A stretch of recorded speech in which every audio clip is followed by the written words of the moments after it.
Hello, it's Anne. Thanks so much for stopping by. We're doing a viewer request today. This is very exciting. I'm a new YouTube channel, and as I'm building viewers, I'm finding that you wonderful people out there are actually making requests from time to time, which is very exciting for me. And one of the first requests that I got a couple of weeks ago was from a viewer named Karen K. And Karen had viewed the video where I was making tags out of junk mail envelopes, and she wanted to know if I had anything about making pockets with the window envelopes. And I didn't. You know what? There's lots and lots and lots of videos out there about how to use window envelopes in your junk mail and make them into pockets. So, you do any kind of search, you'll find some. But once I started thinking about it, I have sort of developed a process and a preference for making pockets out of junk mail envelopes. And I thought, gosh, thanks for asking, Karen. I'm gonna go ahead and share my way of doing it, and you can throw all of those ideas together and come up with your own. This is the way I used to do junk mail window envelope pockets. I used to do lots and lots of rather intricate piecing around that window. And this particular one, I even pieced on the back so that I could paper clip it into a junk journal.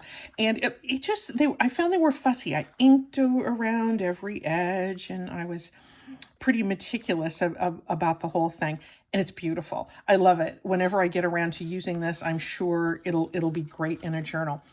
But I found a much easier way to do it. So that's what I'd like to share with you today, because it could be something useful for you as well.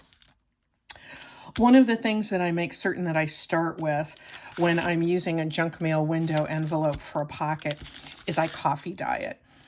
If you are new, please do not fear the coffee dyeing. It is really easy.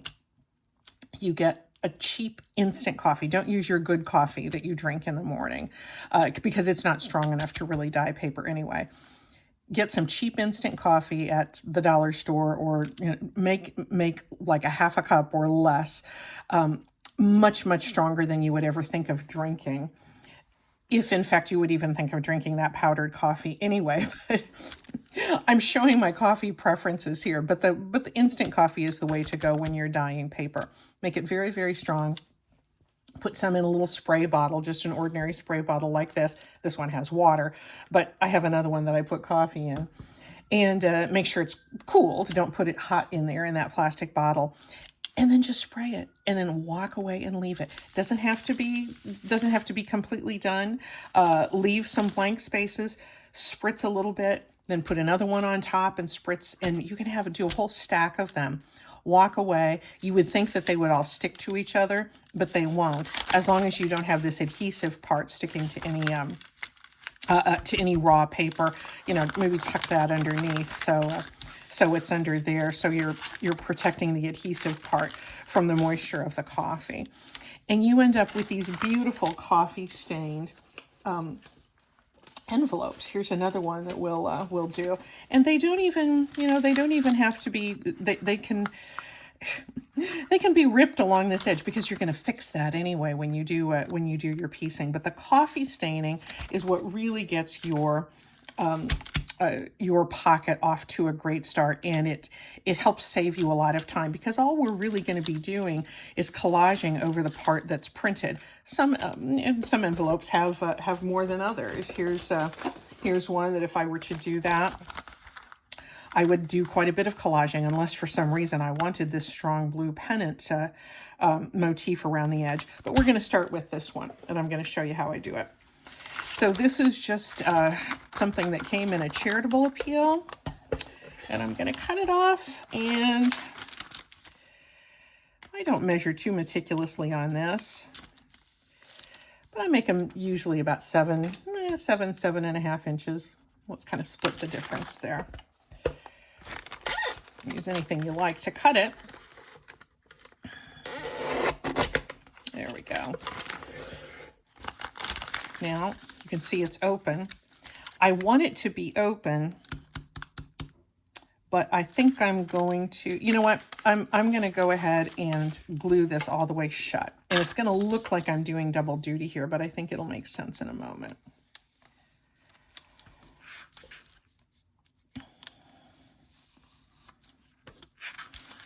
Don't have to get a whole lot of glue on there. We just want to hold it shut. There we go. So now we have a pocket, right? Hello, pocket. There you go.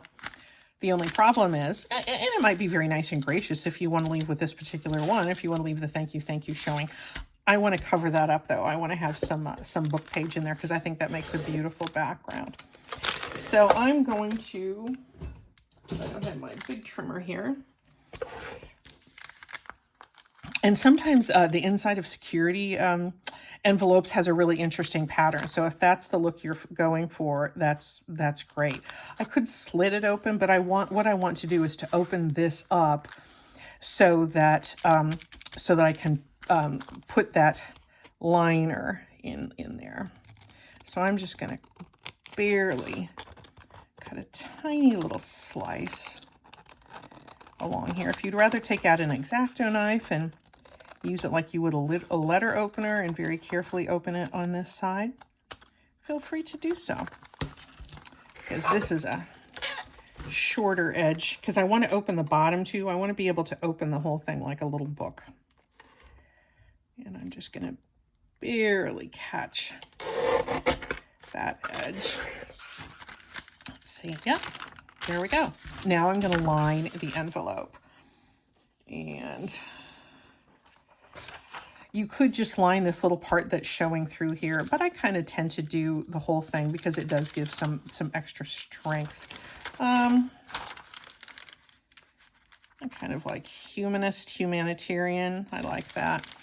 I'm going to cut off a little bit of this margin though, because I want it, the text, I want it mostly to be showing text when it's inserted in there. Well, Anne.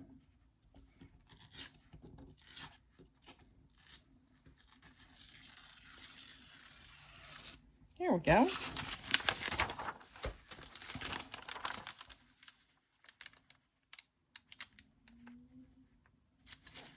There we go. We get the idea. Maybe I'm going to pull it out just a little bit more so I get the full words showing there. Although it doesn't really matter all that much.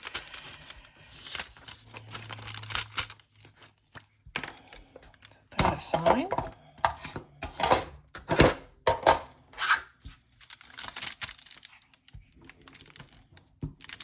Just a little glue stick. We'll hold that down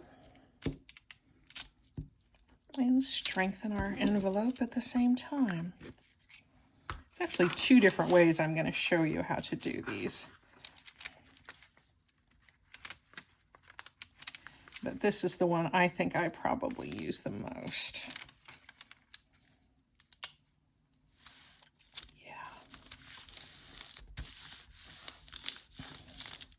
There we go. Now we're just going to trim it off. And we have pieces of dictionary for our scrap bin.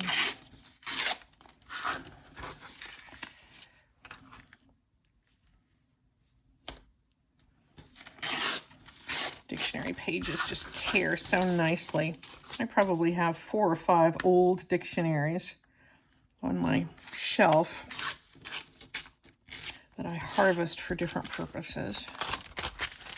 There we go. Now we're almost, I would say we're halfway there, maybe not quite halfway there. I think I'd like to do a little collaging and cover up some of this printed material. So let's do that next. And we could go the colorful route, or we can just go the neutral route. And I think I'm going to go neutral here. Let's see, I think I'd like to do something that's going to take up this whole edge. And I think this piece is going to be long enough to do it. I love this old book I have on agriculture in the 1940s.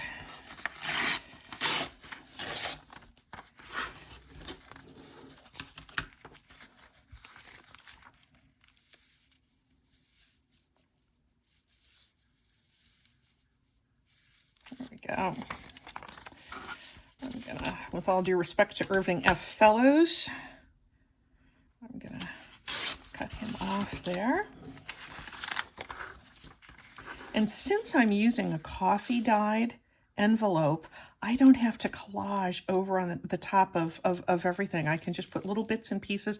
I can maybe do some stamping up here, but I don't have to worry about fitting all of those little bits and pieces of collage together.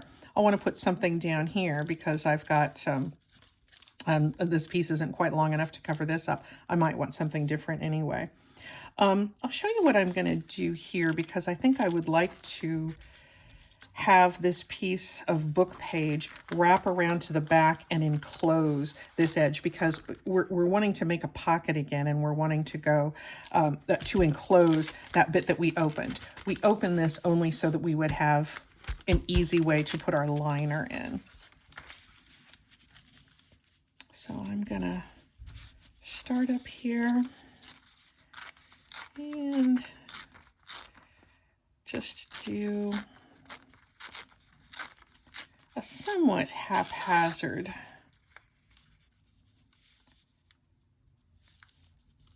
tear. There we go.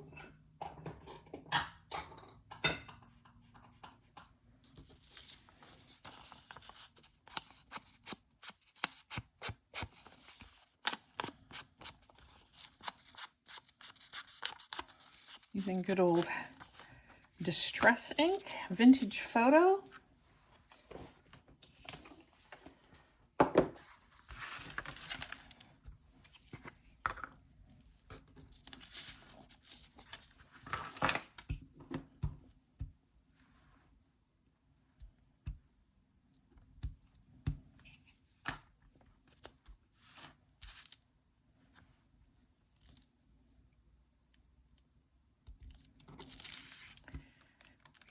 Get that pretty much straight there.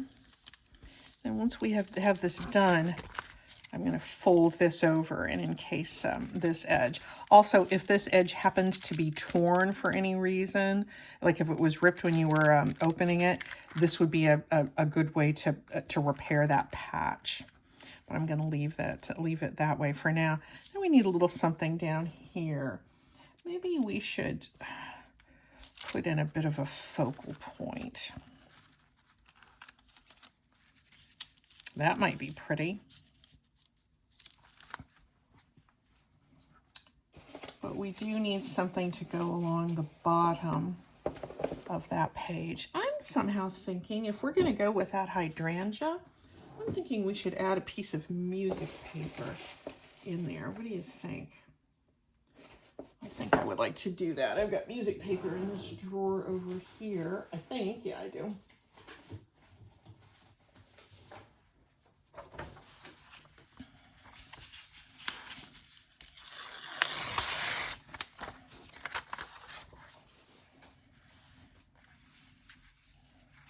And we'll overlap that a little bit.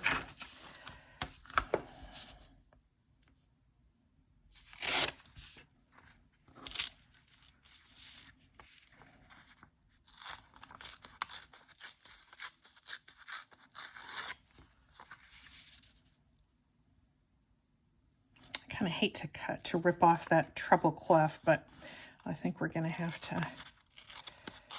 to sacrifice it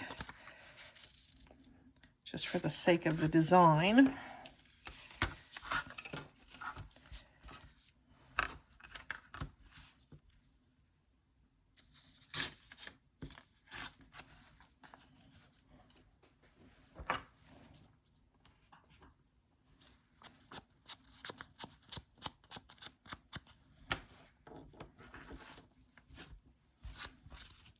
I'm making a pretty big mess here.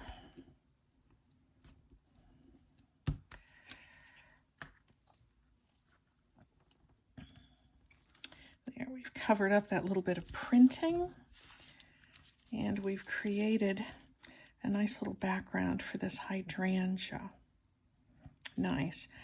I think I'd like to put a little bit of stamping up there.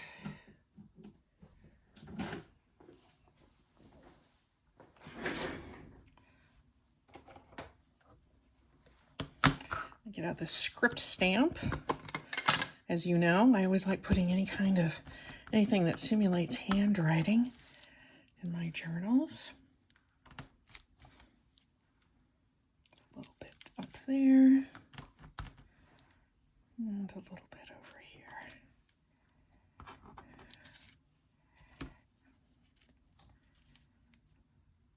There we go. Looks a little blank here. I think I might just leave that for now. You're going to get the idea. So I'm going to consider the top part of this done. And I'm going to bring out my circle punch and just do a little nip there. Yep. I was afraid of that. What happened is I was punching before my glue dried, and this paper is thin, so had I been a little more patient, that would have had better results. There we go. I'm going to let the rest of this dry, and I'll come back. Okay, this is dried enough that at least this behaved while I was inking across the top. I went ahead and pieced another little piece of music paper here because it was looking a little blank through that area. But what I want you to notice is it was just so easy to do this collaging and not have to fit lots of little pieces of paper exactly around this window, because I've done the coffee dyeing there and that gives it the vintage feel. So to me, it's much easier to do something like this than to fit around the window. Again, it's beautiful to do that if you have time. Sometimes I have time, but sometimes I don't.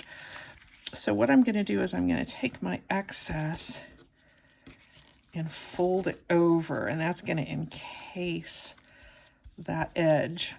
If I'd been planning a little bit better, I would have left this side a little bit longer to encase it. But, you know, sometimes I don't even collage on the open end, so you never really know what you're going to do until you get down into it.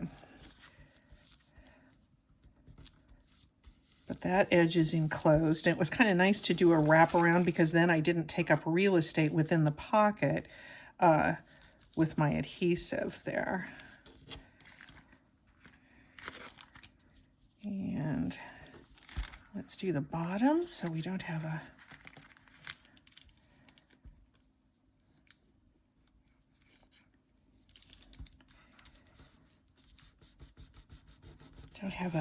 bottomless pocket. That would be terrible. And I've done a little bit of inking. Let me finish that up here.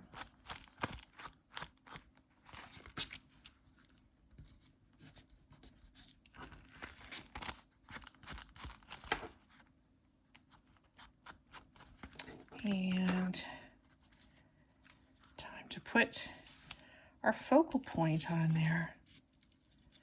This is not a digital. This is something I cut off of a envelope that came on a greeting card. And I always save those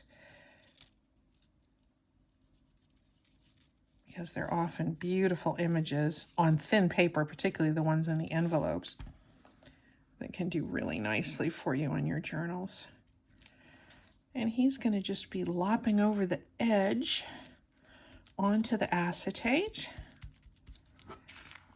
And he's going over the edge, but because this is going to be glued down into a journal,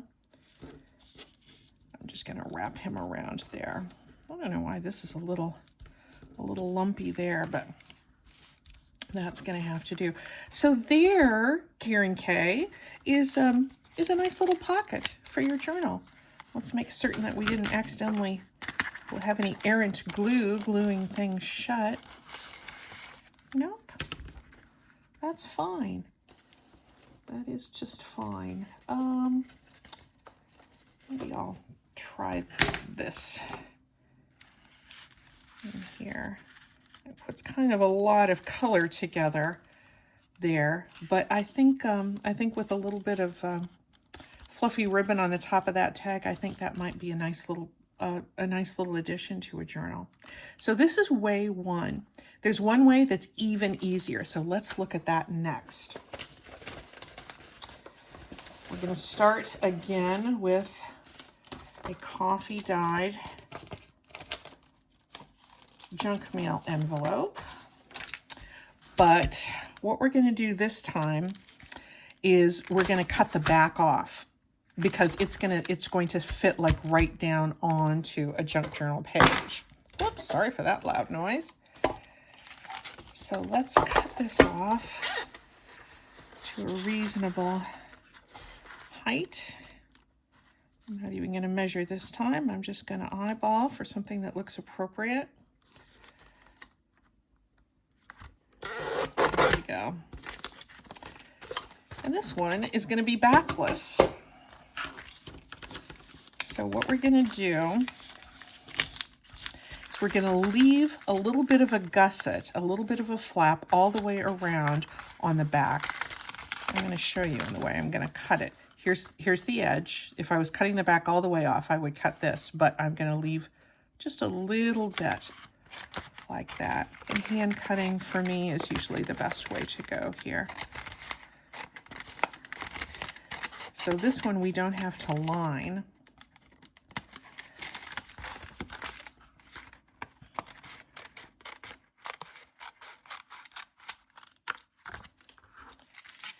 And the edge here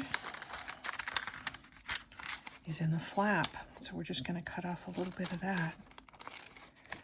And what that is going to do is when we paste this down, or when we glue it down to our junk journal page, it's going to give a little bit of ease. It's going to allow you to put kind of a thick tag in there, because we're not just gluing the edge of the pocket itself down. It's not going to be flat. It's not going to be too tight to put something in.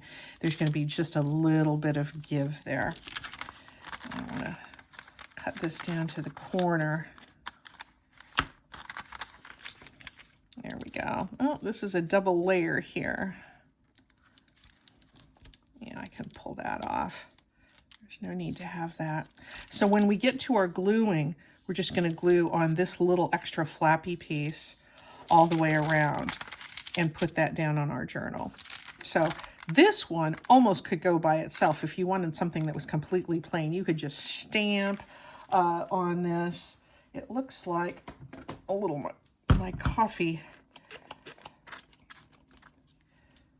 has pooled on this acetate, so I'm just going to take a damp rag and wipe that off a little bit. There we go. Now it's nice and clean. So what should we put on this?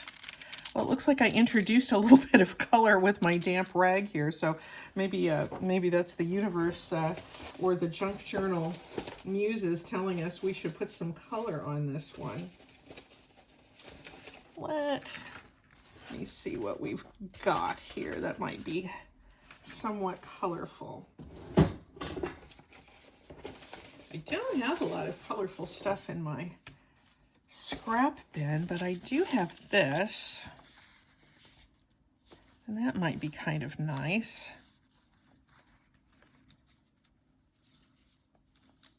Yeah, let's go with that. It has a rip in it. Yeah, you know what? Let's just make it work. Let's just make it work.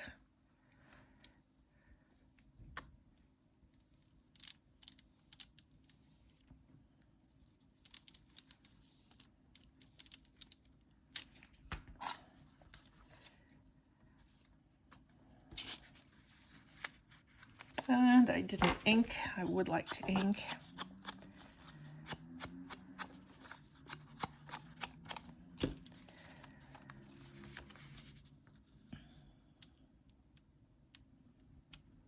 There we go. I don't usually do lots of straight lines when I'm doing collaging of this nature. I think I'm fine with that. Let's trim that down.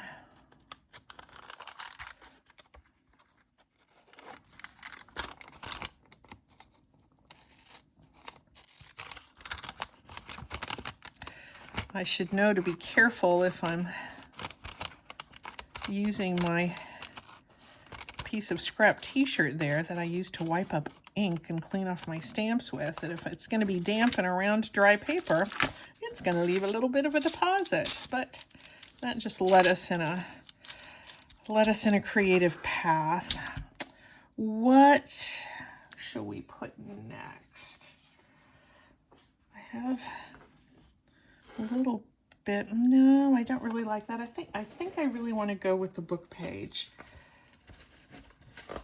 I think I want to do that. I have some beautiful Italian pages here.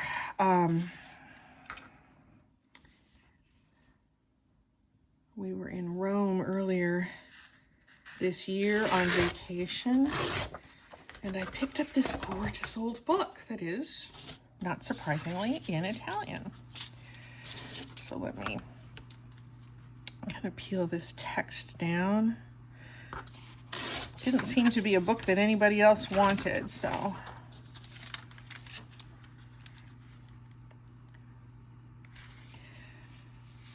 Do I want to go across the top? I think I want to go down like this.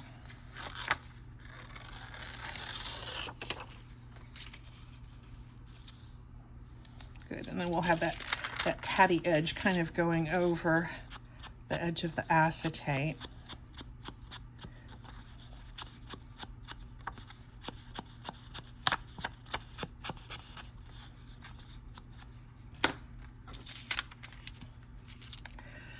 And I am indeed making a big old mess here.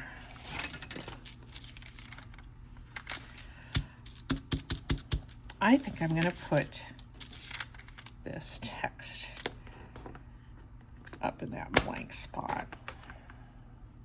Although I just used that on the other one. You know what? I keep changing my mind. I'm sorry. I'm being flighty today. This has a few roses in it. Maybe I'll put a stamp that has a rose on it.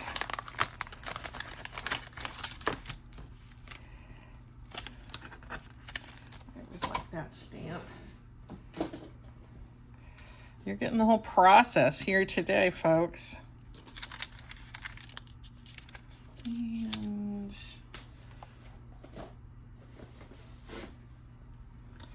I have a little cushy thing that I use if I'm stamping with these photopolymer stamps.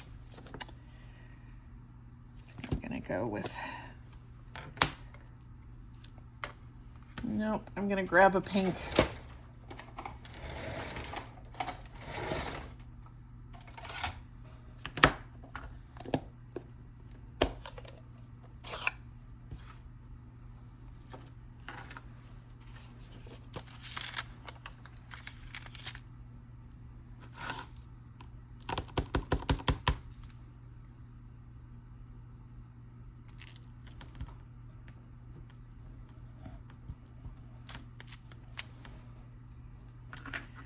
And well, I've got that stamp set out.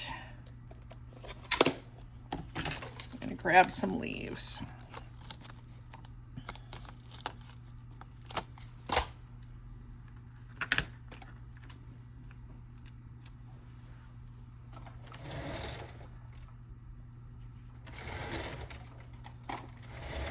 Of course, the color ink that I want is always in the last place I look. That's a joke I use a lot.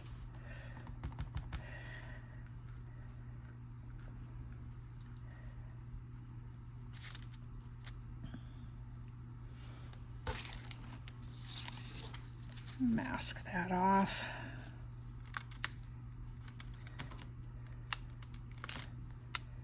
And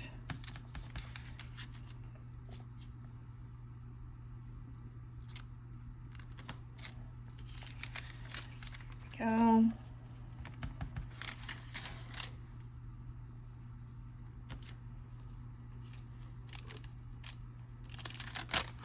Not the best ink job or stamping job I've ever done, but I think you'll get the idea.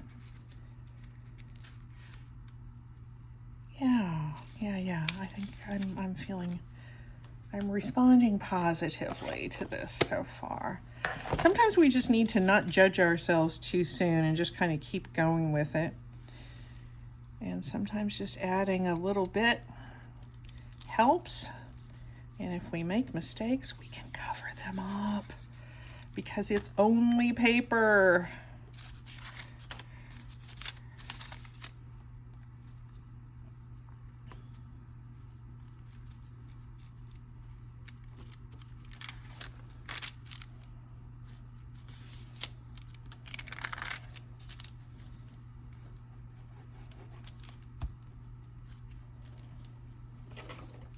Grab a clean portion of my rag this time so I don't get ink over the wet surfaces.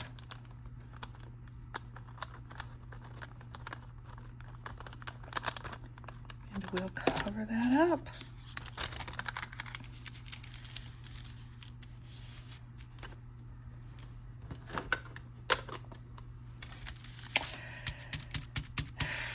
This is looking a little dull to me. And I'm wondering if I ought to put a little bit of something down here. So I think I'm going to go back into my green ink.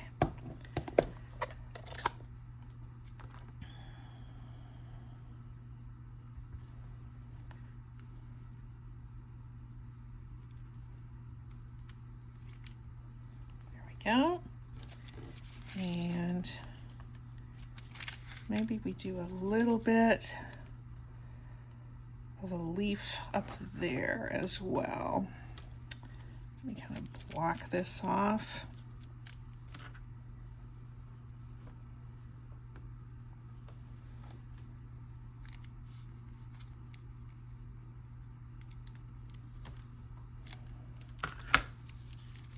Yes. Much better. Good.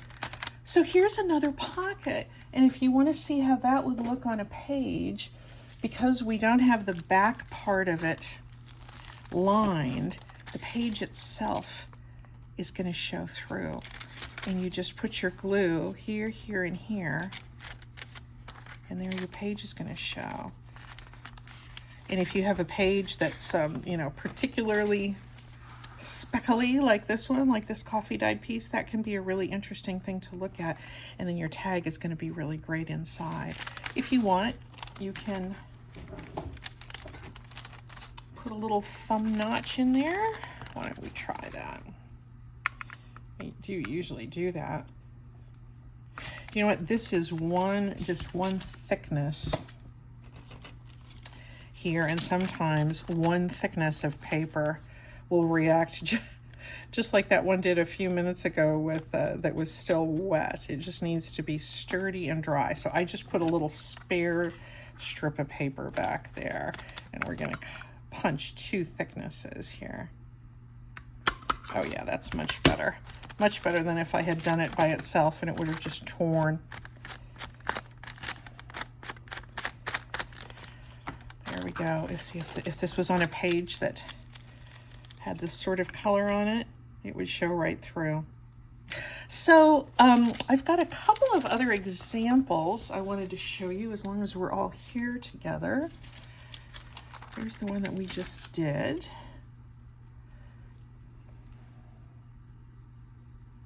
The pin back in my glue.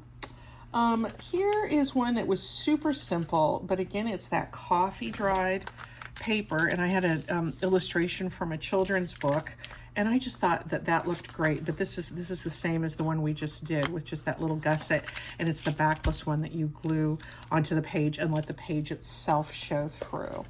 Here is one other thing that you can do with this type of journal, or this type of pocket. You can glue it onto a piece of scrapbook paper or some sort of patterned paper, and then put this whole thing in the journal. This one I thought was really pretty. I put hardly any collaging on at all onto that coffee dried sheet, but then I glued that backless pocket onto a piece of scrapbook paper, and then that whole thing would glue down in there. So Karen, that gives you several different ideas of ways that you can use junk mail, window envelopes that come in the junk mail for pockets for your junk journals. And I really appreciate you asking the question, and have fun. Thanks. Bye-bye.